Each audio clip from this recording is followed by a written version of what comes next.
You're listening to Real and Raw Adoptee Talks with Emma Greenslade.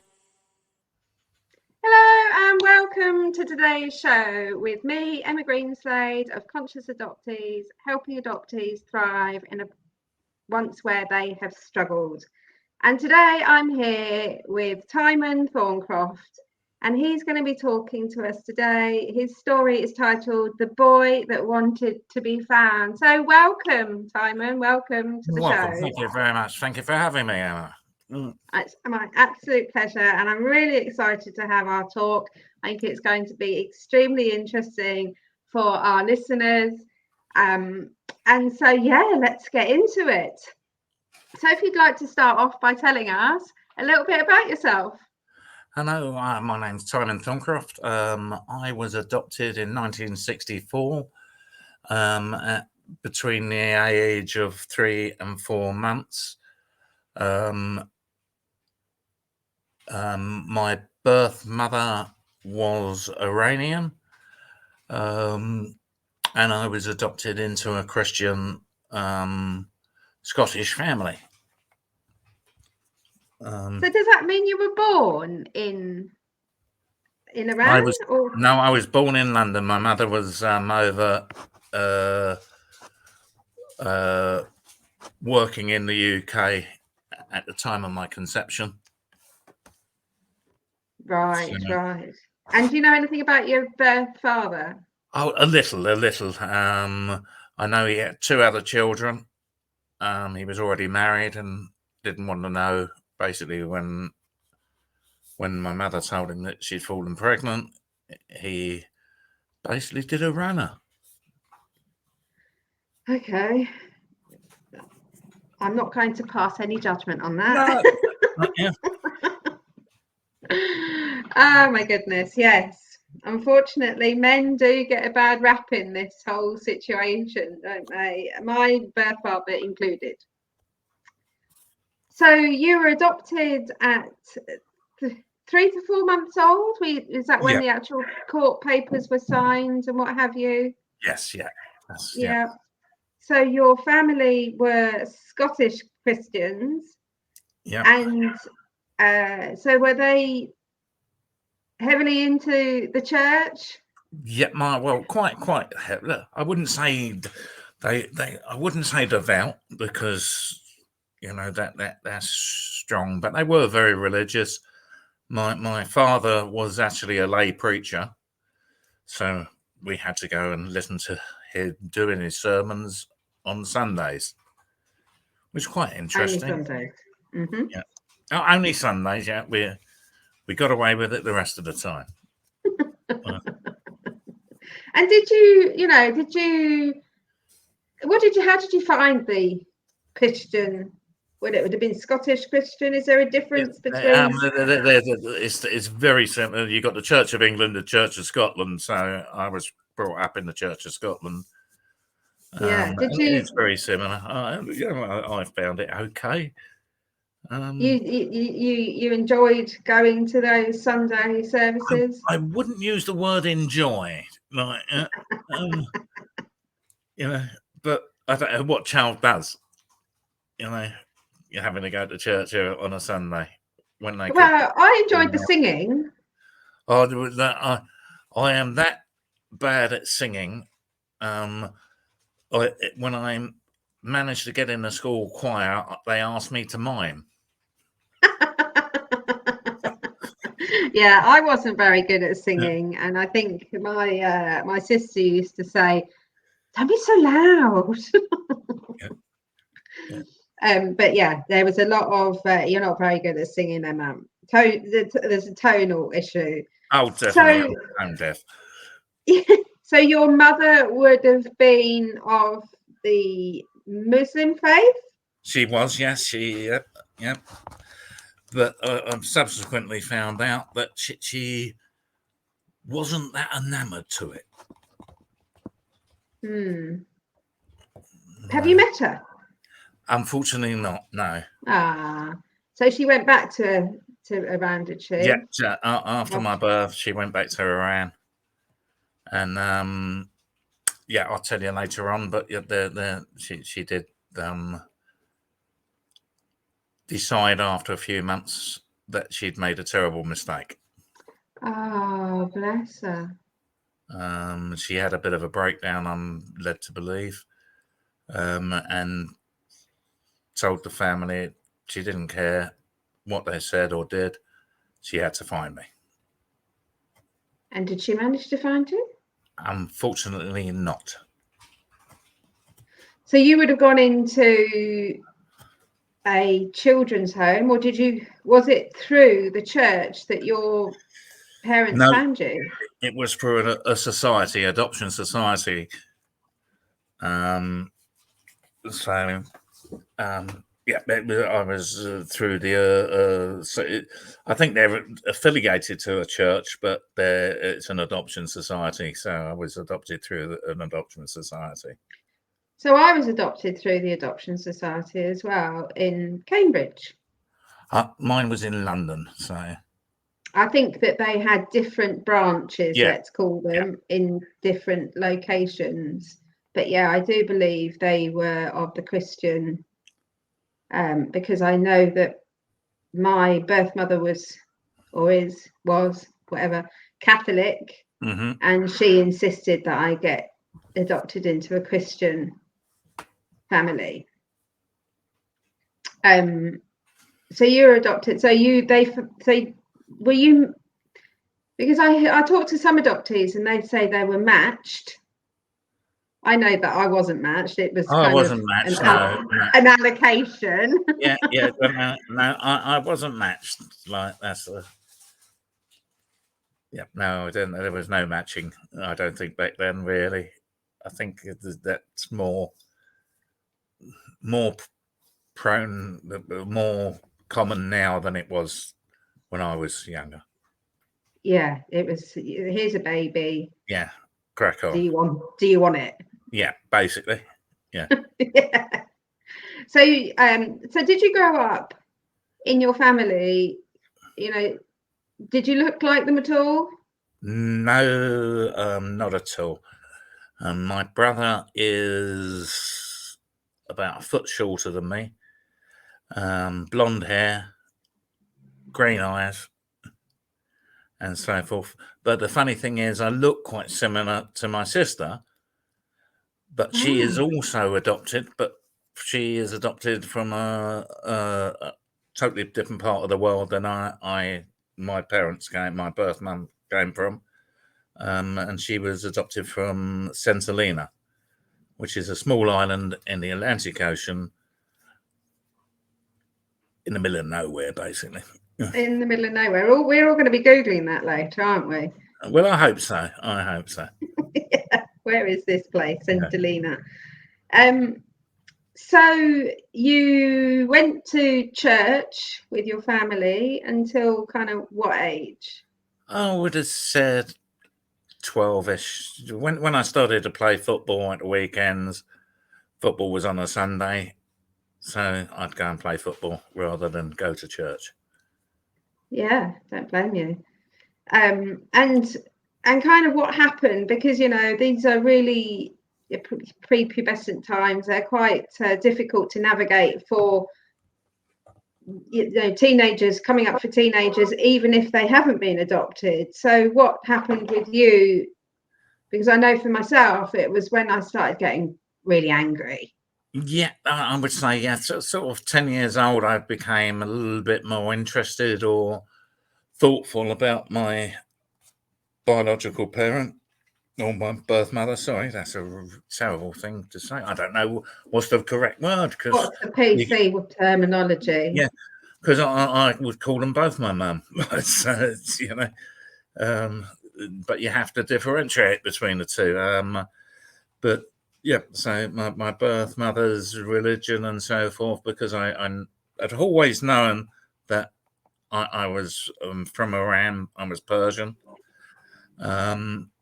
But I don't think at a young age you don't really understand about religion or different cultures and so forth. But as you start to get older, closer to the teens, you do start to struggle with a bit of identity. Yeah. And I started to question things a little bit more. Mhm. Not out loud though. All internally. Yes. So, and then around at the age of 14, there was a revolution in Iran, and I knew my biological mother, birth mother, was quite a supporter of the Shah, who had just been ousted, and I was quite concerned about her welfare, but not really having the wherewithal or the worldliness to be able to express it without anger, because I was obviously terrified that you were hearing in all the papers how bad the new regime was. They were murdering people willy-nilly, as they say, and that fear that my biological mother could have been murdered was affected me quite dramatically. Both mentally, emotionally. So I started to act out. Really, I was wasn't a very pleasant young man. And this went on for a while until the age of 15, when, with hindsight, understandably, my mother had had enough. My adoptive mother had had enough. And I came home one day to find a load of black bags full of my clothes on the doorstep, to be told I was not really welcome in the home anymore. And that's really time that you need the security of a family, isn't it? Again, with hindsight, yes. I think that and as my sister once said many years later, all you needed was to be loved. Yes. And I don't think anybody could understand the true depth of feeling that, hold up, everybody in this country is calling Iranians murderers, hostage takers, scumbags, but my mother might be dead and you're slagging off my culture. Yeah. And I don't think anybody who hasn't lived that experience could actually understand it. So yes, I went right off the rails. I got in trouble with the police. I stole. I wasn't a very pleasant person. I started using recreational drugs, alcohol, just to numb the feeling. Yeah. I lived on the streets for a while, and then was taken in by a friend's family for a while. Unfortunately, I kept on getting in trouble and ended up being put into a bail hostel. So it's one before going to prison. And is that where is it like a youth, what we'd call a youth offenders? Yes, yeah. Was it full of other youngsters that were all getting in trouble as well? It was indeed, yeah. So you were all hanging out together, getting in more trouble, were you? Oh, yes, at times, yeah. So, but then I met a young lady, and she fell pregnant. Yeah. So, but with my background, I thought I can't have my child being born a bastard. Excuse my language. Am I allowed to say that? You're allowed to say that, because at the end of the day, that's kind of what we are, isn't it? Yeah. So, so sorry about that bad language to everybody. Yeah, sorry about bad language. No. So we got married, and it was a change, because I realised that I had to look after another human being. So I got a job. I kept on drinking, I kept on smoking, and I kept on being me. But I got a job. I settled down and tried to work hard, supporting my family. So how old were you, Timon, Uh, at this age? 20 when she fell pregnant, and 21 when I had my son. So First. you were still young, really, Yeah, and yeah. you know, I think that the values that you had were commendable. So something had rubbed off on you the right way, essentially, hasn't it? Yeah, Because well, you, I think that I thought that I didn't want my child to think that his father had abandoned him in any shape or form. yeah, and continue that abandonment wound Yeah. to So keep repeating itself. yeah. So yes. So yeah. A few So years went by. yeah, We had at 2 more now children. 21 with a child and you're working. Yeah. Then what happened? We were living in a hotel for the homeless, Okay.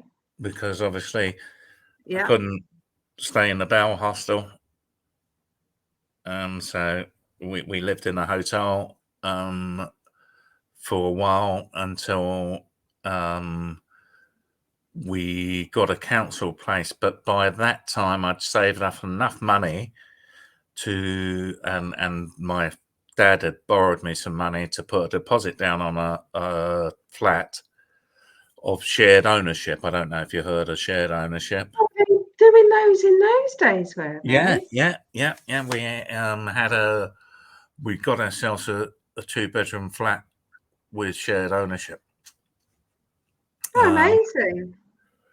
I think we got 25% of it and had to pay rent on the other 75%. Yeah, But yeah, it got us on the ladder, as they say. absolutely. I was fuming because the council gave us the keys to a flat a week before we were due to move in to the shared ownership. That's often the way, isn't it? Yeah. And then Thatcher started selling them all off. She did. Yes, she sold them all. Yeah. Yeah. And quite a few people made a lot of money out of it. They did certainly have, haven't they? Yeah. So yeah, and then from there, I went on to have 2 more children with my wife. When the youngest one was just over 2, I think. My wife decided that she didn't want to be with me anymore, and left me. But I'm very grateful she actually left me with the 3 children. Okay. So I was a single father for a while of 3 young boys. Oh, they're all boys. Yes, they're all boys. That's quite a handful as well. It was. Obviously, you think you're on the scrap heap. Then what woman's ever going to want me with 3 kids, a mortgage, and an au pair? And I had to get a male au pair because I didn't want it to be seen that I was moving a woman into the house. Right. It was quite amusing when I used to finish early, if I ever finished early, and would go and pick the kids up from school. Obviously, mobile phones weren't so pronounced back then. No. So I'd just turn up and the au pair would be there. And for the wind up, I used to shout over to him, "Hello, darling, I've come to help with the children." And all the parents would just look at, "Oh my God, here comes the nutty family." Oh, what a hoot. So you had made, you'd reconciled with your parents at this point? I was always reconciled with my father. The funny thing is, up until 25 years old, he would come and give me pocket money. Oh, okay. Yeah. And when I was in the bail hostel, he would visit every week. Ah. And I think that he was very upset that I had been turfed out. But obviously he had 2 other children and a wife. So, but he didn't ignore me throughout all the troubles that I had in my life. He never ignored me. But so did he get you any help? Did you talk about kind of what was going on for you, or was it all kind of, you know, they did try and get me help in my earlier life, but it wasn't really that good a help. It was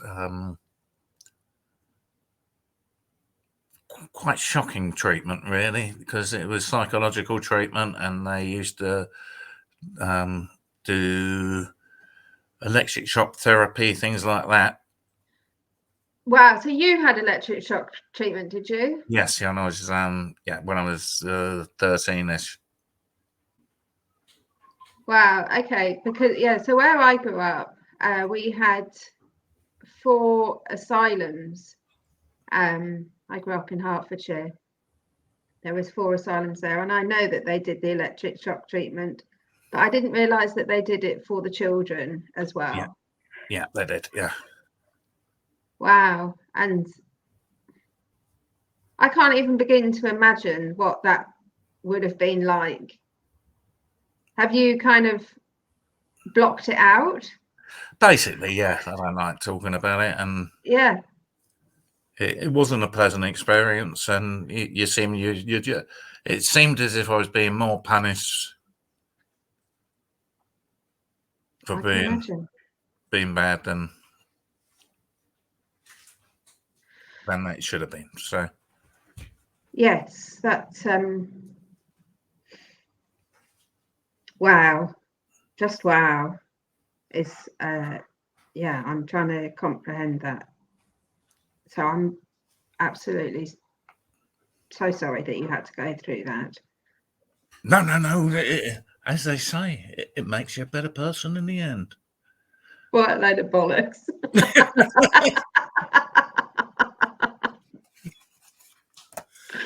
Well, yeah. So your dad was coming and giving you pocket money and helping you out, and you were looking after the children with the male au pair. Mm-hmm. And you were working as well. Yeah, I was So working. what's kind of so because obviously you didn't finish school, you had. I did finish school. Yes, I did. Oh, you did? School. Yeah, with in the bail hostel, you finished the school. No, I finished school. I'm born in July, so I was finished when I was 15. So I'm born at the end of July, so I was finished. So yeah, I'd finished school and so forth. So right. So you were working, and so when did you meet your next wife? And how did that come about? I'd gone out drinking with some friends. Yeah. Yeah. Which my first wife, after about a 4-month period, decided that she wanted to see the children, because she didn't see them for that 4 months, 4 months. We didn't see, hear or hide of her, and then so every other weekend she would collect them from school and have them for the weekend. Okay, right. So when that time arrived, I'd go out and party. Party for the whole weekend. Basically, yes. Yeah. And I met my wife while we were out. She was a friend of a friend. We started dating and so forth, and I didn't introduce her to the children for quite a while. because obviously, I think the first time she came round, she knocked on the door, and my middle son opened the door, said hello. Yes, she asked for me. He said, "Yeah, I'll just get him." Slammed the door on her face, and then forgot to tell me. So I'm quite pleased that she stayed around and waited. She stood on the doorstep and waited. Yeah. Oh, funny. Then we started dating, and one thing led to another. She loved the children. She treats them all as if they were her own. We got married, had 2 more children. So we have Okay. 5. I have 5 boys. I was going to say then more boys. More boys, all More boys. boys. 5 boys, yeah. And when the youngest one was very young, I had a complete and utter nervous breakdown. And Okay. my wife was very, very understanding, and managed to get me some excellent treatment. And when I say excellent, it was the first few days I was in NHS run mental health institute. Mm-hmm. And it was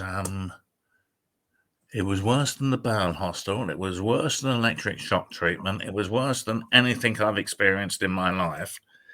It was worse than living on the streets. It was Wow. It was horrendous. But my wife got me out of there into some private care. And from there,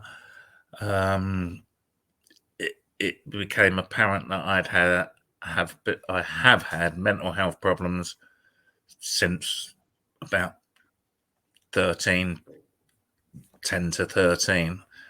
And the doctors were very surprised and actually commented that they couldn't understand why I hadn't had a breakdown before. Wow, that's amazing. Do you think that was because you had these young children to look after and you held down a job that you didn't have time to have a breakdown? Exactly. And one of the doctors said, my wife now, because I trusted her so much, I had the time and the trust that my children would be okay to have a mental breakdown. Yeah. So that told me a little bit more about my wife then. That she's a keeper. Oh, she is, yeah. So Yeah. I tell her she punches above her weight, but she just laughs at me. Right. So, and so what age were you at this point? 38. Yeah, that makes about sense. And so, what did they, so you've been through counselling or I've been through psychotherapy? counselling, CBT. I have to take medication every day, and will have to take medication every day for the rest of my life.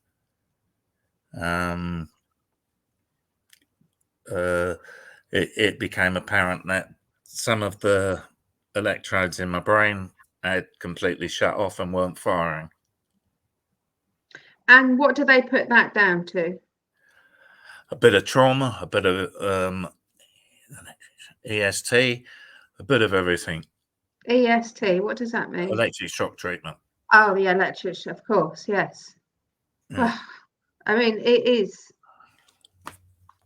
it's unreal, isn't it? This electric shock treatment that they think that's going to solve the problem.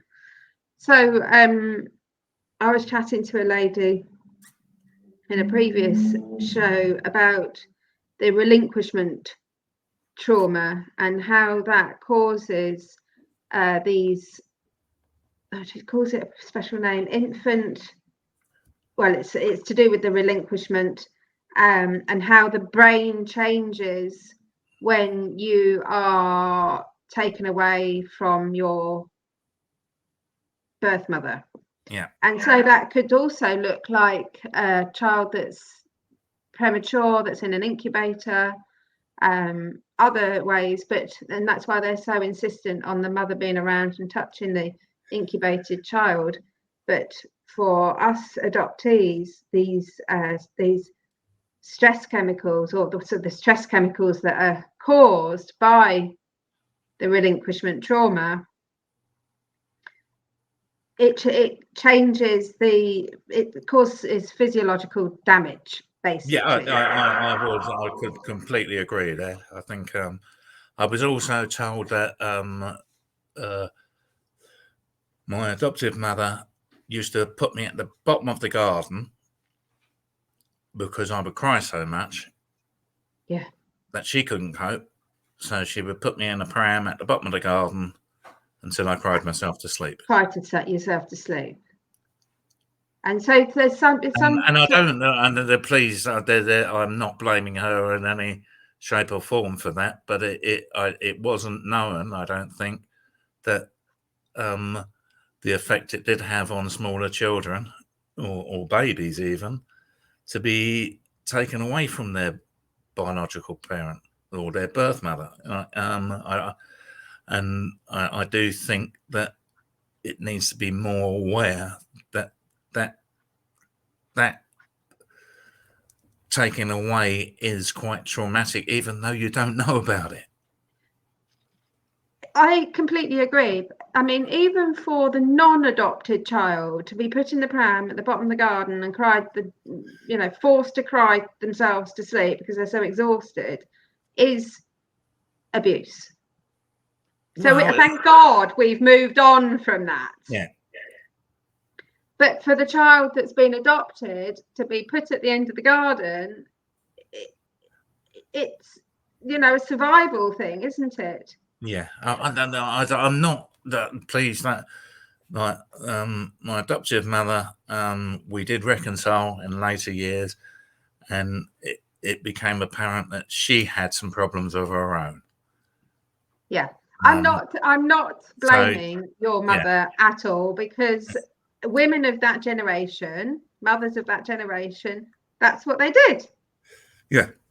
And that's what they were taught to do. So they are only doing what they've been taught to do, perhaps by their mother or by what was in fashion at the time. There's that lady, I can't think of her name.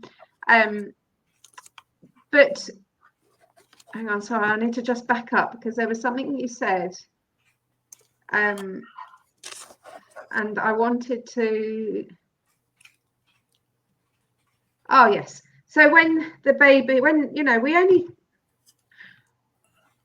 we take puppies away from their mother, we first of all wean them off their mother.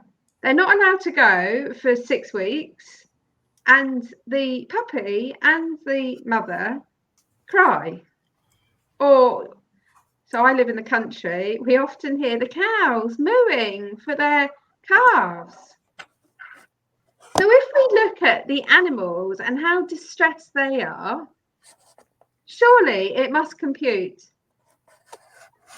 It's obviously obvious now, isn't it? But back in the day, when it didn't compute, you used to be told, well, you should be grateful, you were chosen, and like, well, what have I got to be grateful for? Like, Yeah. And you're special. Oh yeah. Well, I know I'm special. We're all special. Exactly, but yeah. But yeah, we chose you, and well, I kind of am of this belief that, and I think I might have spoken to you about this before, but that we come back with the same family, or the same people, not the same people, but the same souls each lifetime. So we're reincarnated. This is what I believe. and we decide between lives who you're going to come back as and who's going to be what in your family. And so when I'm an old soul, and I've done quite a bit of past life stuff, and so I decided that I would come back without, not be with my birth family and see what that was like. And so I kind of take responsibility that that's what I chose to be in this lifetime. And that then gives me the choice of how I play it out. Now, I haven't always thought that. I will say that. There has been some very dark times in my own journey, but when we kind of think about it like that and I look at my birth family, I'm quite glad that I didn't go into them. I got brought up in a very nice home. Oh, I was brought up in a beautiful home. Beautiful home. Very middle class, very, very nice, and so forth. So yeah, can't complain. But just things weren't spoken about, were they? And we didn't have the services that we've got today, and being able to speak about things and talk about our emotions, which is why we ended up being angry or numbing them or doing whatever we did to avoid feeling our emotions and what we were really feeling underneath. It's funny. I speak to other adoptees and so forth, and it's quite shocking how many of them actually turn to drugs, alcohol, to get through a day. Not to get through a life, just to get through a single day. And how young they are. I also have read that adoptees are 4 times more likely to commit suicide than non-adoptees. Yeah. 4 times more likely. 4 times is, I didn't know that statistic, but that 4 times is a lot, isn't it? Yeah. So there must be something going on that we're not observing or understanding. It would be very interesting to do some MRI scanning of the brains, wouldn't it, to see how ours are different to a non-adopted person. It might be a good study. You could try and get one done. All right. I'll see what I can do. Marvelous. So we've discussed the religion and mental health and the revolution. And so what else would you like for our listeners to know? Reunion. Yes.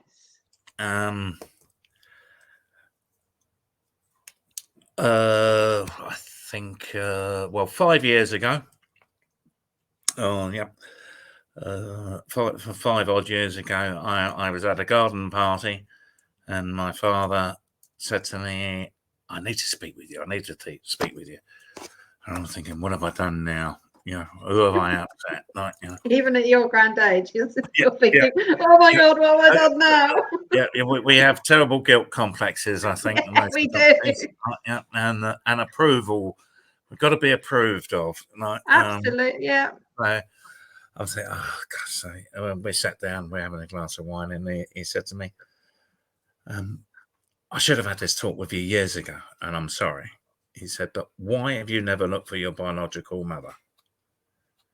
And I said, "Well, I have, in my own little way, tried, but, out of respect to you and Mum, I hadn't been public about what I've tried to do." He said, "Well, you have my permission, and I should have said this years ago, and I'm so sorry, And he told me a few more details that he'd known and hadn't been hadn't told me about. And this was in June, so I said to my wife then said to me, "Oh, what do you want for your birthday, honey?" I said, "Find my mother." The lady she said, "Oh, yeah, you don't ask for a lot, do you?" Not a tall order, is it? Yeah, not a tall order, you know. 53 years of age, right? Mother living in Iran or deceased in Iran, and it's your job to go and find her for me. Right? So she was wonderful. That's it. She applied to the courts to get my adoption papers, which is a struggle as well. Yeah. You know, they're not very proactive in giving you the papers or getting them to you in a timely manner. But she also bought me a DNA swab thing. Oh, yes. Which was amazing. I did the swab, not expecting anything out of it apart from knowing, and it came back saying whereabouts in the world I was predominantly from, the different backgrounds that I had in my DNA, and quite a nice story behind it. I'm not here trying to sell DNA tests, but like it was interesting. And it also said, "Oh, would you mind publishing this on our site?" Okay. So I'm thinking, well, I haven't done anything wrong for years, right? You know, I published away, and a few weeks later, I got an email saying, "I see we're closely related. Can you tell me how?" Oh. And I went back, "No, I can't. Blah blah. I was adopted." And the person then said, "Well, if we can tell you your date of birth, your mother's name, and the hospital you were born in, would you be prepared to talk with us?" I said yes. Wow. And it turned out it was my cousin. And we communicated for a while. And then I found out that my biological mum had died 13 years previously, which was a bit of a shock Yeah. and quite upsetting for me. I was, I had shed a few tears, as they say. Yeah. Which I can imagine. Which is strange because you think, well, I don't really know this person, right? But you know, I felt guilt that I hadn't managed to find her before she passed away. I felt guilt that I hadn't been able to see her and so forth. But my cousin told me, well, 3 or 4 months after my adoption, my mother decided she'd made a terrible mistake and kept on looking for me, and that the whole family knew about me. Oh, everybody knew about me. Amazing. Bearing in mind her religious background. Religious background, and also whereabouts in the world she was living. Absolutely. And I also found out that she kept a picture of me in her purse till the day she died. Ooh. Which sent me off again. I bet it is. I was then talking with the family, and they said, "Would you like to come and visit us? We'd love to see you." Yeah. And they all lived in America. Oh, I was thinking, did you go to Iran? No. They all lived in America. My uncle was working at the American embassy at the time of the overthrow. Right. And decided to walk out the embassy and never went back. Oh. He went on to work for the State Department in the United States, But most of the people who did return from the embassies back to Tehran or Persia ended up being shot. Oh, okay. So he made the right choice. Oh, he made the right choice, yeah. So when you went over to America, who did you meet? I met my cousins, my aunt, my mother's cousins. I basically met quite a lot of people. And I've got to be honest, it was beautiful, really lovely to meet them. They Did you shared. take your children as well? Yeah, I took 4 of them. Oh, 1, 2, 3. Yeah, 4 of them.